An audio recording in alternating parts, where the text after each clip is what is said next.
अस्सलाम वालेकुम नाज़रीन, TS1 न्यूज़ से आप तमाम का खैर मकदम है। आइए आज मुलाकात करते हैं all India minority welfare association national president जनाब सैयद शमशाद कादरी से। जानते हैं कि स्टेट का एडमिनिस्ट्रेशन कैसा चल रहा है। अस्सलाम वालेकुम, नमस्ते, सत श्री अकाल। मैं सैयद शमशाद कादरी,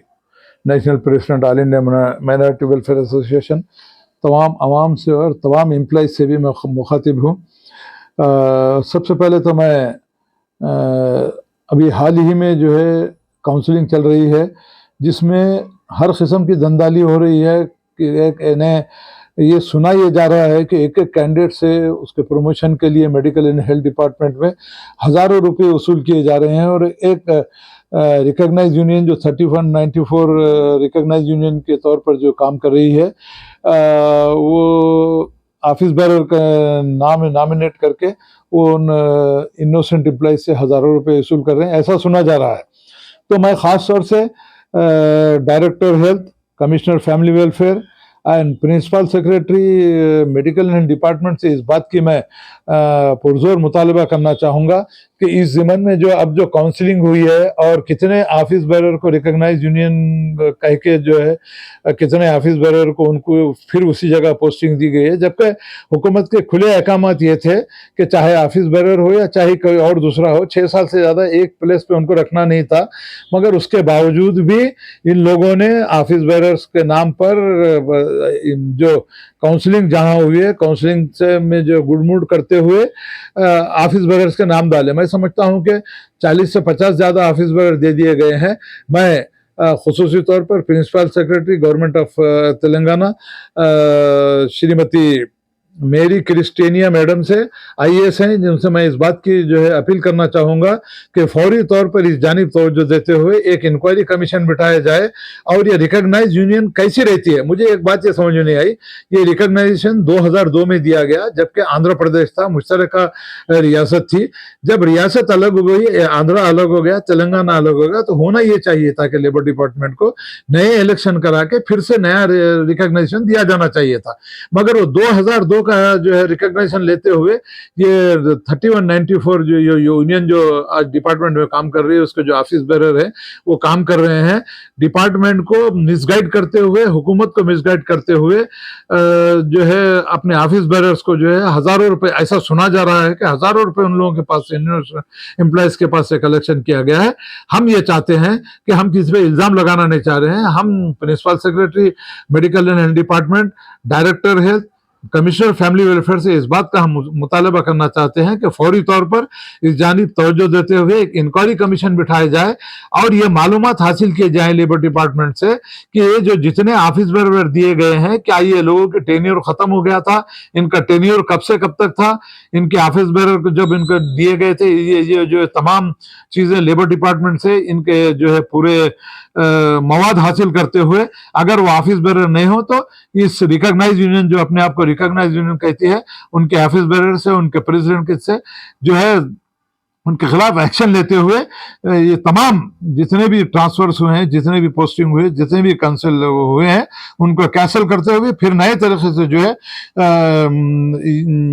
इलेक्शन काउंसिलिंग करना चाहिए। ఎందుకంటే ఇప్పుడు వాళ్ళు రికగ్నైజ్ యూనియన్ అని చాలా వరకు ఇన్నోసెంట్ ఎంప్లాయీస్ దగ్గర వాళ్ళకు నానా పరేషాన్ చేసి మా ఆఫీస్ బేరర్కు తప్పకుండా కావాలి అని ఆఫీసర్స్కు మిస్గైడ్ చేసి వాళ్ళ వాళ్ళ పేర్లు ఇచ్చేసి 40 to 50 మెంబర్స్కు ఆఫీస్ బేరర్గా వాళ్ళు నామినేట్ చేసి ప్రతి ఒక్క డిస్ట్రిక్ట్ నుంచి చేసిండ్రు। నేను principal secretary medical and health department Shrimati Mary Christiana madam IAS में इस बात IAS మేడం తో నేను రిక్వెస్ట్ చేస్తున్నా, ఇమీడియట్ గా దీనిపై ఒక ఎంక్వైరీ కమిషన్ పెట్టి ఎంక్వైరీ చేసి ఒకవేళ ఇది తప్పుగా చేస్తే వాళ్ళ గురించి యాక్షన్ తీసుకొని మొత్తం కంప్లీట్ ట్రాన్స్ఫర్ క్యాన్సిల్ చేయాలని నేను మనవి చేస్తున్నా। अब रहा सवाल दूसरा, खास तौर से मैं ये बात कहना चाहूंगा कि जिस वक्त chief minister mister Revanth Reddy ने अपना हुकूमत संभाली, उसमें मुसलमानों का बहुत ज्यादा हिस्सा था। मुसलमानों ने बहुत ज्यादा जो है, मुसलमानों ने, माइनॉरिटीज ने, सिखों ने, ईसाइयों ने, बुद्धिस्टों ने और जैन मत के जितने भी लोग हैं, माइनॉरिटी के तमाम लोगों ने इस उम्मीद के साथ मिस्टर रेवंत रेड्डी को कांग्रेस को इसलिए वोट दिया, इसलिए इख्तियार संभालने के दिया कि वो हुकूमत आने के बाद मुसलमानों के हालत ठीक करेंगे, माइनॉरिटी के हालत ठीक करेंगे। मगर एक अजीब वाक़या मुझे समझ में नहीं आता कि हैदराबाद सिटी से एक भी इतने बेहतरीन काम करने वाले लोग हैं, हैदराबाद सिटी से किसी एक का भी नॉमिनेशन किसी एक चेयरमैन के लिए नहीं दिया गया। मैं मिस्टर रेवंत रेड्डी से यह सवाल करना चाहूंगा कि आखिर हैदराबाद सिटी में इतने बेहतरीन लीडर काम करने वाले हैं, अंतिक मेहनत की उन्होंने इलेक्शन में। मैं किसी का नाम इस वास्ते लेना नहीं चाहता कि ऐसे बहुत से इतने लोग हैं काम करने वाले तेलंगाना में, हैदराबाद सिटी में, उनको नॉमिनेट नहीं करते हुए एक हैरत की बात यह है कि आपका जो सेटविन का जो मामला है वो कंप्लीटली पुराने शहर के लिए, मुसलमानों की फलाह बहबूद के लिए, उनके ट्रेनिंग के लिए, उनके जो रोजगार के लिए कायम किया गया था। एक एन गिरिधर रेड्डी, उसको जो है चेयरमैन बना दिया गया। मैं रेवंत रेड्डी साहब से यह बात जानना चाहूंगा कि ये एन गिरिधर रेड्डी कहाँ थे? ना आज तक उनका नाम सुना गया, ना उन्होंने कितना काम कांग्रेस के लिए किया, कितना उन्होंने जो है कांग्रेस के लिए कैनवेसिंग की, कितने कैंडिडेट को उन्होंने कामयाब बनाया। बहरकब मैं रेवंत रेड्डी, चीफ मिनिस्टर रेवंत रेड्डी से इस बात का पुरजोर मुतालबा करना चाहता हूं कि अब भी आपको वक्त है कि आपने जो मुसलमानों से वादे किए थे, जो मुसलमानों को जो है उनकी फलाह बहबूद के लिए काम करने की बात कही थी, और जितने भी मुसलमान लीडरों ने, माइनॉरिटी लीडरों ने कांग्रेस को कामयाब बनाने के लिए अंतिक मेहनत की, जो हैदराबाद सिटी में जितने भी लीडर हैं, मुझे बड़ी हैरत की बात है कि हैदराबाद और सिकंदराबाद में बड़ी काबिल शख्सियतें हैं जो बड़े से बड़ा काम कर सकते हैं, मुसलमानों की खिदमत कर सकते हैं। मैं mister Revanth Reddy chief minister इस बात का मुतालबा कर रहा हूं कि फौरी तौर पर हमारी इस जानिब तवज्जो देते हुए हैदराबाद सिटी के जो बेहतरीन काम करने वाले हैं, जो बेहतरीन वर्कर हैं, जिन्होंने कांग्रेस को कामयाब बनाने में अपनी अंतिक मेहनत की, हजारों कुर्बानियां दी, ऐसे कैंडिडेट को सेटविन का चेयरमैन हो या टिमरीज का चेयरमैन हो या फिर और किसी दूसरे जो है कारपोरेशन का चेयरमैन हो, मुसलमानों को अगर देखा जाए तो as per Ranganath Mishra commission report 10% मुसलमानों को हर लेवल पर रिजर्वेशन देना जरूरी है। तो मैं मिस्टर रेवंत रेड्डी से पुरजोर मुतालबा करता हूं कि आपने जो वादा मुसलमानों से किया था, जो वादे आपने किए थे, खुसूसी तौर पर चेयरमैन के लिए ज्यादा से ज्यादा मुसलमानों को हैदराबाद सिटी और सिकंदराबाद में जो काम कर रहे हैं उनको ज्यादा से ज्यादा मौका देते हुए आप एक मुस्लिम दोस्त होने का जो है अपना फर्ज निभाएंगे। वरना मुसलमानों में जो बेचैनी फैली हुई है, मुसलमानों में जो परेशान हाल जिंदगी गुजार रहे हैं, फिर कांग्रेस हुकूमत के बारे में उनके ख्यालात अगर तब्दील होंगे तो आने वाले इलेक्शन में आपके लिए आपकी हुकूमत चलाना बहुत मुश्किल है। मिस्टर रेवंत रेड्डी से मैं पुरजोर मुतालबा करता हूं कि फौरी तौर पर जानिब तवज्जो देते हुए सेटविन का चेयरमैन हो या टिमरीज का चेयरमैन हो या और कहीं भी किसी भी चेयरमैनशिप देना है तो हैदराबाद और सिकंदराबाद में जो अच्छे कारकर्द, जो आपके कांग्रेस के वर्कर हैं, जिन्होंने कुर्बानियां दी हैं, जिन्होंने अंतिक रात दिन मेहनत करते हुए कांग्रेस को इख्तियार सौंपा है, ये मिस्टर रेवंत रेड्डी की जिम्मेदारी बनती है कि उनको अच्छे से अच्छा चेयरमैन का पोस्ट देते हुए, और खुसूसी तौर पर सेटविन का जो चेयरमैन एन गिरिधर रेड्डी को दिया है, आज तक हमने इनका नाम नहीं सुना, बड़ी हंसी आती है। तो हम ये चाहते हैं कि किसी अच्छे मुस्लिम जो है वर्कर को आप चेयरमैन सेटविन देते हुए इनको फौरी तौर पर चेंज करेंगे। और इसके साथ साथ खास एक बात कहना चाहूंगा कि ये आप तेलंगाना का जो है बात मुझे ये समझ में नहीं आई कि चारों चेयरमैन, माइनॉरिटी कॉर्पोरेशन का चेयरमैन दे दिया गया, उर्दू अकादमी का चेयरमैन दे दिया गया, वक्फ बोर्ड का चेयरमैन दे दिया गया, हज कमेटी का चेयरमैन दे दिया गया। सिर्फ चेयरमैन का दे दिया गया, सिर्फ एक हज कमेटी का जो है इस वास्ते कारकर्दगी रही कि हज का मौसम था। खैर कोई बात नहीं, फिर भी उसमें जो है बहुत सारी जो गलतियां हुई हैं। चीफ मिनिस्टर तेलंगाना को मैं खास तौर से बात कहना चाहूंगा कि फौरी तौर पर इस जानिब तवज्जो दीजिए। वहां के principal secretary minority welfare department mister Tafseer Iqbal से भी ये बात कहना चाहूंगा, हमारी बात उन तक पहुंच रही है, तो फौरी तौर पर इस जानिब तवज्जो देते हुए ये तमाम महकमा जात जो माइनॉरिटी वेलफेयर डिपार्टमेंट के अंडर में आते हैं, इस जानिब तवज्जो दिया जाना चाहिए। माइनॉरिटी कमीशन के में जो काम ठप होकर रह गया है, वहाँ स्टाफ कर रहे हैं, वहाँ स्टाफ की तनख्वाहें नहीं मिल रही हैं। वहाँ के चेयरमैन साहब, जब से मैं समझता हूँ कि उन्होंने अपना